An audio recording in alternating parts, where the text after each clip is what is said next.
تو ہے کون, کس سے پوچھ کے آیا ہے, اور تو پہلے بتا تو تیرے کپڑوں پہ نہ کوئی اثر ہے, جن تو نہیں ہے نہیں.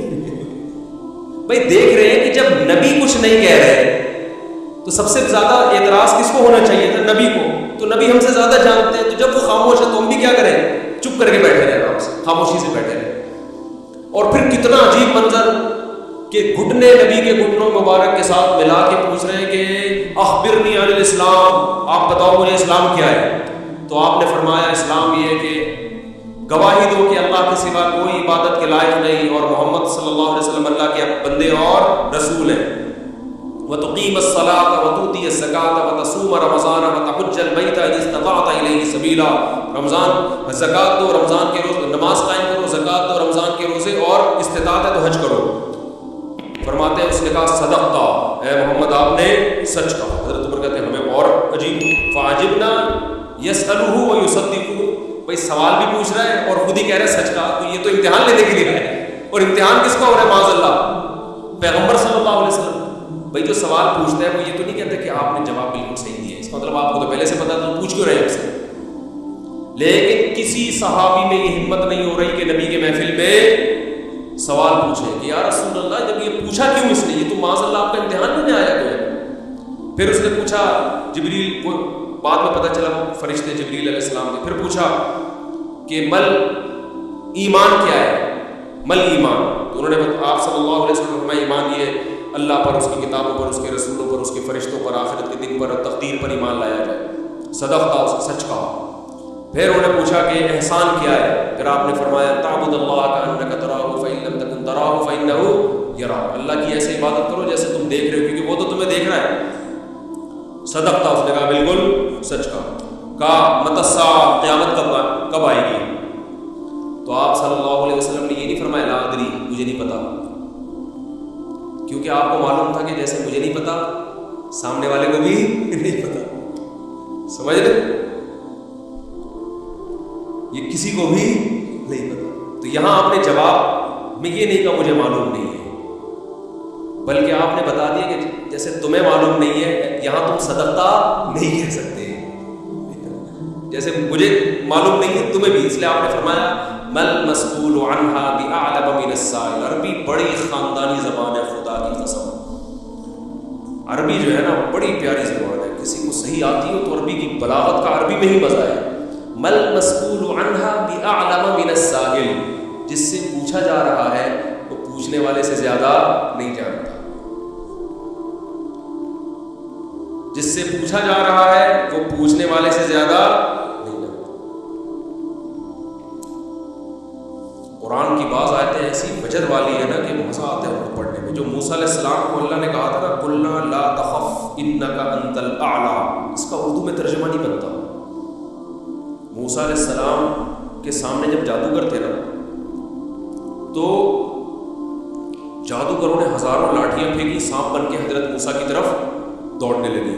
قرآن کہہ رہے فأوجس فی نفسہ خیفۃ موسیٰ, موسیٰ نے دل میں کیا محسوس کیا, خوف. دیکھو قرآن کے الفاظ یہ نہیں ہے کہ موسیٰ گھبرانے لگے, کیونکہ اگر گھبرانے لگتے نا دشمن پہ روب ختم ہو جاتا, دشمن کہتا ہار گئے. قرآن دل کی کیفیت بیان کر رہے ہیں. موسیٰ نے گویا اپنے ظاہر پہ کنٹرول کیا ہوا تھا, سمجھ رہے ہیں, ظاہر پہ کیا کیا ہوا تھا حضرت موسیٰ علیہ السلام نے, کنٹرول کیا. مجھے بالکل گھبراہٹ نہیں ہے, لیکن قرآن دل کی کیفیت بیان کر رہا ہے, دل میں کیا تھا, خوف. یہ بلاغت ہے. فأوجس فی نفسہ, خاف موسیٰ نہیں, موسیٰ خوفزدہ ہو گئے. اس لیے جب کہتے ہیں نا فلاں خوفزدہ ہو گیا تو اس سے یہ متبادر ہوتا ہے کہ یعنی دیکھنے میں ایسا لگ رہا تھا کیا ہو گیا, اس خوف کے آثار دل سے کہاں آئے, جسم پہ. حضرت موسیٰ نے اپنے اوپر کنٹرول کیا کہ یہ اتنا بڑا مقابلہ ہو رہا ہے اسلام اور کفر کا, ایمان اور کفر کا, کہ اگر میں گھبرانے لگا نا ان کے سامنے تو یہ ان سے ان کا مورال کیا ہو جائے گا, بلند. تو قرآن کہہ رہا ہے اوپر سے تو بڑے کانفیڈنس کے ساتھ, لیکن دل کی کیفیت کون جانتا ہے, اللہ. فأوجس فی نفسہ, قرآن کہہ رہا ہے دل کے اندر موسیٰ کو خوف محسوس ہوا. قلنا, ہم نے کہا, ہم نے کیا کہا, دل کے اندر وحی کی اللہ نے. دل گھبرا رہا ہے تو دل میں وحی کی, لا تخف, اے موسیٰ خوف مت کر, انک انت الاعلی, آج کے دن تو ہی غالب ہوگا. یہ نہیں کہا انک الاعلی، نا نا نا نا، انک الاعلی نہیں کہ تو غالب ہوگا. انکا، دیکھو انکا معنی بھی وہی ہے جو انکا انتا ہے، کا مطلب بھی تو، انتا کا معنی بھی تو. تو جب ایک دفعہ کا کہہ دیا تو دوبارہ انتا کہنے کی کیا ضرورت ہے بھائی؟ ابے چھوڑو یار، رہنے تو تم لوگ کو بہت مشکل ہے بات. مجھے مزہ آ رہا ہے نا اس آیت میں، وہ آپ سوچ بھی نہیں سکتے. قرآن یہ نہیں کہہ رہا انک الاعلی کہ تو کیا ہو جائے گا، تو ہی برتر ہوگا، تو ہی غالب ہوگا. انکا انتا، یہ تاکید کے لیے، اے موسیٰ تو، صرف تو، ٹھیک ہے نا، اکیلا. الاعلی، اور اعلی بھی نہیں ہے. اصولی طور پر خبر پر الف لام داخل نہیں ہوتا. گرامر کے لحاظ سے اصولی طور پر انکا انتا اعلی ہونا چاہیے، یا انکا، سوری انتا نہیں، انکا اعلی. مبتدا معرفہ ہوتا ہے، خبر کیا ہوتی ہے؟ نکرہ. سمجھتے نہیں ہو بات؟ جب پڑھو گے نہیں رات کو تو سمجھو گے نہیں بات. انکا اعلی ہونا چاہیے. اے موسیٰ تو غالب آ جائے گا، یہ مطلب ہوگا سیدھا سیدھا ترجمہ اس کا.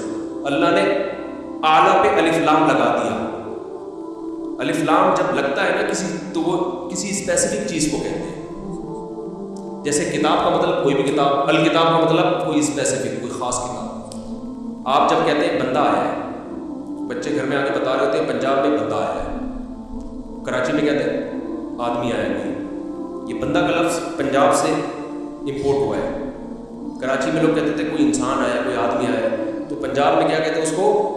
بندہ آیا. اچھا شگون کے انسان کا بچہ بن جائے، وہ بندہ بن جائے، ٹھیک ہے نا. تو ہم جب کہتے ہیں کوئی بندہ آیا ہے یا ایک بندہ آیا ہے تو وہ اننون ہوتا ہے. ابو کو بتا رہے ہوتے ہیں ابو ایک انکل آئے ہیں، اس کا مطلب کیا ہوتا ہے؟ کوئی ہے. لیکن اگر ایسا بندہ آیا ہو جس کا آپ کو پتا ہو، یعنی پہلے آ چکا ہو اور آپ اس کے انتظار کر رہے ہو، وہ اسپیسیفک وہ بندہ آ چکا ہو، تو عربی میں کہیں گے البندہ. بندہ عربی کا لفظ نہیں ہے لیکن میں سمجھانے کے لیے. جا رجل یو سڑے راہ لے، یو سڑے کہیں گے، یو سڑے راہ، موقع دے کے بھاگ لے. ایک بندہ آیا، جا الرجل، تو اس کا مطلب وہ ایک مخصوص بندہ ہے جس کا پہلے سے آپ کی کھوپڑی میں تصور ہے. تو قرآن کہہ رہا ہے انکا انت الاعلی. الاعلی کا مطلب کہ جب مقابلہ ہو رہا ہے نا، تو جو شخص برتر آنے والا ہے، لوگوں کے ذہن میں گویا کہ اس کا ایک تصور ہے کہ ایک نہ ایک جیتے گا، تو وہ جو جیتنے والا مخصوص شخص ہے، آپ کے علاوہ کوئی بھی نہیں ہے، اور صرف آپ ہی ہو. الاعلی کون ہے آج؟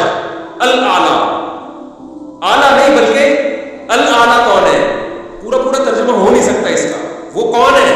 اے موسیٰ صرف اور صرف تو ہی ہے. لا تخف، تجھے خوف زدہ ہونے کی ضرورت نہیں. تو کیا بات کر رہا تھا میں، یہ آیت کہاں سے آ گئی؟ ہاں، تو یہی نبی صلی اللہ علیہ وسلم نے فرمایا نا، مل مسئول عنہا بأعلم من السائل. یہ بھی کیا ہے؟ بلاغت ہے. جس سے پوچھا جا رہا ہے وہ سائل، مسئول سائل سے زیادہ نہیں جانتا.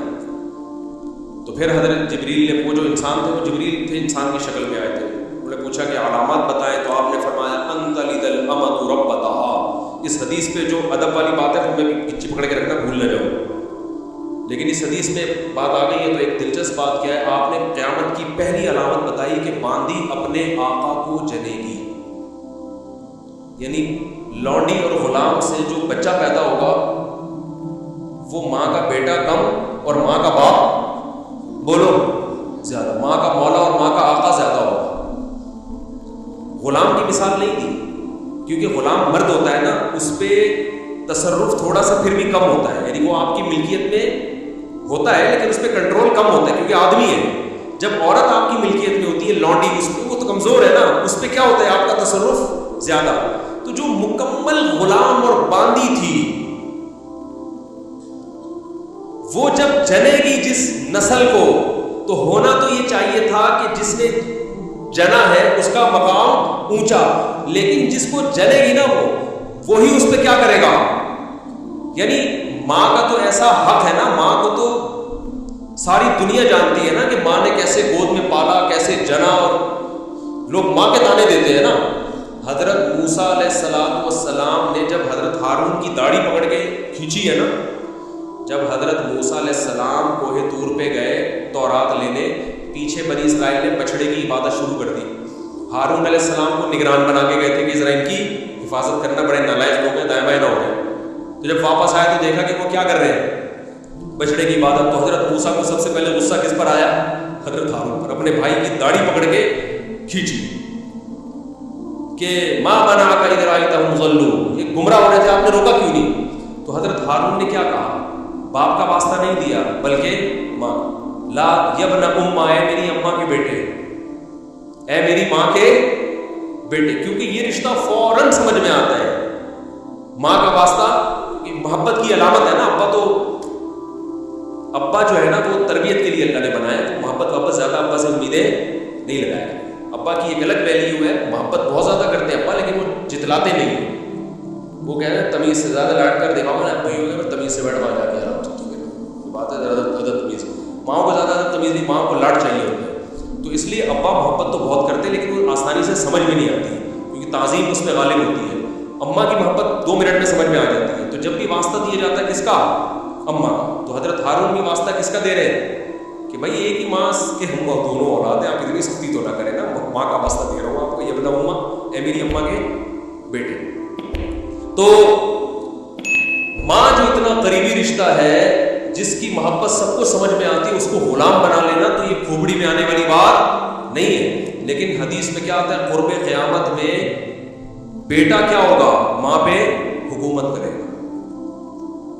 بیٹا ماں پہ حکومت کرے گا. تو ہونا تو یہ چاہیے تھا کہ جو جنے ہو، جس کو آپ جن رہے ہو وہ ایک قسم کی غلام ہو، ماتحت ہو، لیکن الٹا حساب ہو رہا ہوگا. تو یہ بھی پتہ چل رہا ہے کہ ادب مارکیٹ سے کیا ہونا شروع ہو جائے گا؟ مطلب حدیث کا یہی ہے کہ چھوٹے جو ہے نا وہ بڑوں کی جگہ ہو جائیں گے، اور بڑے، اور یہ خدا کی قسم آج اپنی آنکھوں سے میں دیکھ رہا ہوں، زیادہ تر لبرل لوگوں کے گھروں میں دیکھ رہا ہوں، دیندار گھروں میں کم. باپ اور ماں اپنے بچوں کو اسکولوں میں 15-20 ہزار روپے فیسیں دے کر بدتمیز بنا رہے ہیں باقاعدہ پیسوں کے ذریعے. یعنی اسکولوں میں پڑھا رہے، ماڈرن اسکول ہیں، اور بہت ہی ماڈرن قسم کے اسکول جن میں مذہب نہیں ہے. بچہ انگلش میں بہت اچھی بول لیتا ہے، اور ٹھیک ٹھاک فیسیں دے کے کیا کر رہے ہیں؟ اپنی نافرمانی پیسے دے کے سکھا رہے ہیں. آج بھی میرے پاس ایک کیس آیا، کسی کو نہیں پتا چلے گا کس کی بات ہو رہی ہے. ایک صاحب نے کہا میں نے اپنی بچی کو ایڈمیشن کروایا، میں 20 ہزار روپے فیسیں دے رہا ہوں، اور وہ چرس پی رہی ہے، وہ پتہ نہیں کتنے لڑکوں سے دوستیاں لگا رہی ہیں. تعلیم کو فوکس کرنے کے چکر میں تہذیب کا بیڑا غرق. یعنی گویا کہ پیسے دے کے باقاعدہ کیا کیا جا رہا ہے، اپنے بچوں کو خراب کیا جا رہا ہے. تو جنا بھی خود، احسان بھی خود کیا،